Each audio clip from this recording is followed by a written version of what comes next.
Claudia, what tricks do you have for saving healthy food? First of all, a lot of my friends go on so-called skips. That is, they just come in the evening before closing to the store, such large ones like Biedronka, Carrefour, and they ask if they have something, a date, such a weak date of importance. So this is the first way. The second way, when I lived alone abroad, I very often use such an application, Too Good to Go, whose task is where people just go to their small companies, such as cafes or even large ones like Carrefour, for example. It is very popular in Lodz or Orlen, BP station. They display food that they know will just go bad, and it is 70% cheaper.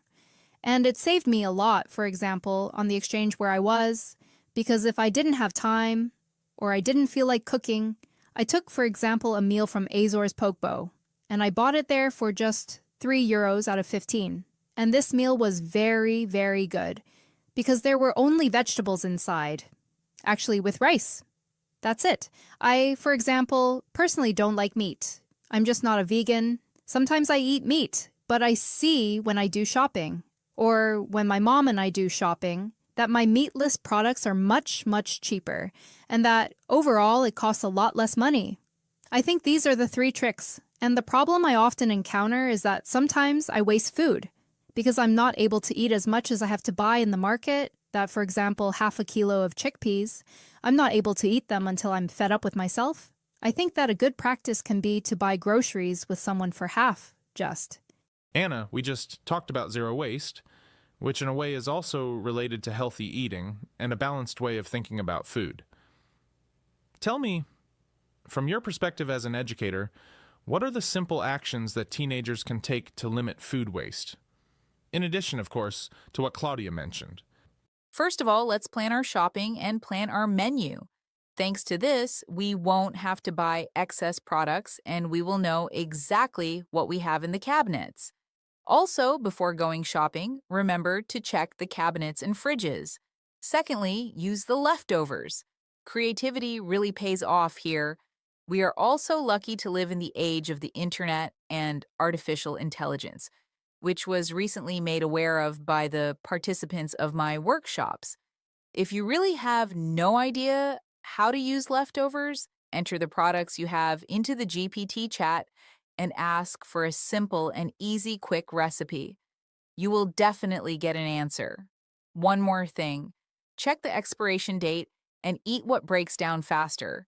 This is a basic mistake that most people make, and it is very easy to fix. And remember about the correct storage of food. Closed food in containers keeps freshness longer. If we boil something too much, it is worth taking into account sharing with someone, for example, with a colleague or neighbor. Such small changes can have a huge impact not only on our wallet, but also on how much garbage we produce. We already know how to eat in a more balanced way, how to do it healthier, but now I wanted to ask you if it is worth it. On the one hand, sometimes we talk about the issue of obesity.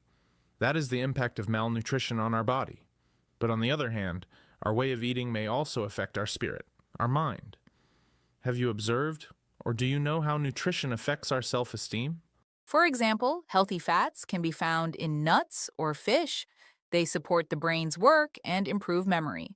In turn, carbohydrates, such as bread or groats, give us energy for longer and help us stay focused in class. Vitamins are also very important, especially those from Group B, or magnesium and iron. Their shortcomings can lead to fatigue, irritability, and even mood swings. Unfortunately, in our times, we eat too much sugar and processed food, and it has a negative impact on our well-being. It causes mood swings, drowsiness, or dissociation. In turn, hunger causes sensitivity and lack of concentration, so let's remember that the first meal of the day should be a decent breakfast. Simply put, a healthy diet is one of the simplest tools we have to take care of our mental health, concentration, and good self-esteem every day.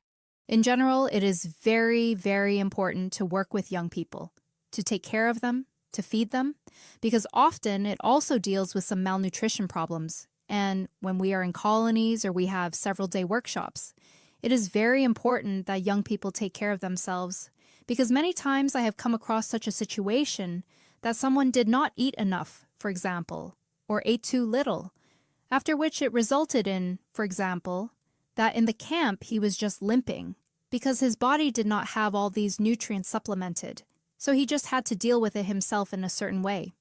And the same is with heat stroke. There is heat now, so remember to drink at least 2 liters of water every day. And also, above all, it seems to me that this healthy diet can have an impact on good self-esteem, not only internal, but also external, because what we eat also has an impact on how our hormones work. Therefore, this heat stroke, for example, may or may not intensify, which also affects the mental health of young people, which is very, very important at this time to take care of it. Okay, then let's think about how to put it into practice. Anna, tell me, for people who want to start this new path in their lives, a healthy, conscious diet, would you advise a radical change or small steps? Definitely, radical changes should be avoided. For everyone who suddenly wants to change their diet, they want to be fit, they want to be vegan, I definitely advise against it, because usually after 2 to 3 weeks, we go back to our old habits.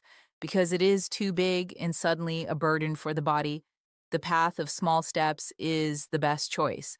You can really start with small things. You can make a weekly plan, for example. I drink 2 liters of water a week. In the next one, I add 1 portion of fruit or vegetables. In the next one, 1 whole meal, for example, is supposed to be healthy, healthy food. It really works wonders.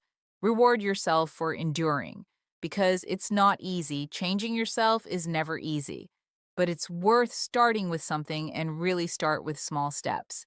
It doesn't matter that others around you say they are fit, that they eat this and that. It doesn't matter. Act in a way that is good for you and not in a way that you cut yourself and worsen your mental health because you know you won't be able to stand it. Slowly, calmly, and it will be fine. Where do we get knowledge about healthy eating? It seems to me that nowadays it is difficult to get knowledge about any topic, because we live in a time of hybrid war. Therefore, any information on the internet can be in any way contradictory. That's why it seems to me that it's hard to find such information. However, what I use and what I recommend, for example, personal trainers, they just put in the recipes and write that it has this much protein or that it has this much carbohydrates. The second thing I use to keep such a minimum is such an application on the phone. It's called Healthy Purchases, thanks to which we simply scan the barcode of a given product and a list appears. Because not everyone knows what, for example, E47 or E53 means.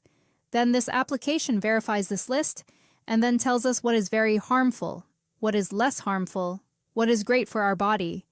And here's a fun fact. When I was going to the gym and I started to be very interested in it, I bought these bars that clearly suggested that they have a lot of protein and are great for the gym and for sporty people, and I scanned this barcode. Thanks to this application, it turned out that this composition has everything in red. For example, mega harmful, carcinogenic, and so on. And when I scanned an ordinary popular bar, it turned out that it has a better composition.